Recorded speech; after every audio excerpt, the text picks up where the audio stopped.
அப்பா யாருன்னு மட்டும் ஒரு நிமிஷம் தெரிஞ்சுக்க சொல்லி முடிக்கிறேன். சமீபத்தில் நடந்த நிகழ்வு. நான் அடிக்கடி விமான பயணம் செல்லுபவன்.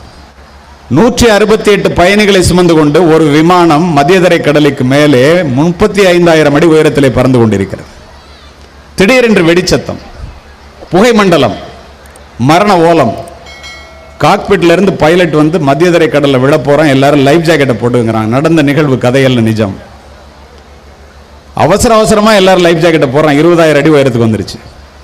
துணை விமானி மட்டும் விடாம முயற்சி பண்றான், என்ஜின் ஸ்டார்ட் ஆகுமான்னு. 5,000 அடி உயரத்துக்கு வந்துருச்சு. மயான அமைதி ஃப்ளைட்ல. அதுக்கப்புறம் யாராவது பேச முடியுமா? திடீர்னு துணை விமானி சொல்றான், கிரீன் லைட் எரியுதுன்னு. பைலட் காக்பிட்டுக்கு போய் 2 பேரும் ட்ரை பண்றான். தண்ணீரை தொட இருந்த விமானத்தினுடைய என்ஜின் ஆன் ஆயிடுது. மீண்டும் மேலே ஏற்றி எமர்ஜென்சி லேண்டிங்னு பக்கத்து நாட்டில் தரையிறக்கிறான். 168 பேர் உயிரை பிடிச்சிட்டு கையில வெளியில வரும்போது பத்திரிகைக்காரர்கள் கேட்கிறாங்க, எல்லா நாட்டுக்காரர்களும் அங்கே இருக்கின்றார்கள், இறப்பினுடைய விளிம்பை தொட்டு விட்டு வந்திருக்கின்றீர்களே, கடைசியாக என்ன நினைத்தீர்கள்? ஒருத்தன் நாட்டை சொல்றான், வீட்டை சொல்றான், மனைவியை சொல்றான், பேங்க் பேலன்ஸ் அனுபவிக்காம போறேன்னு சொல்றான்.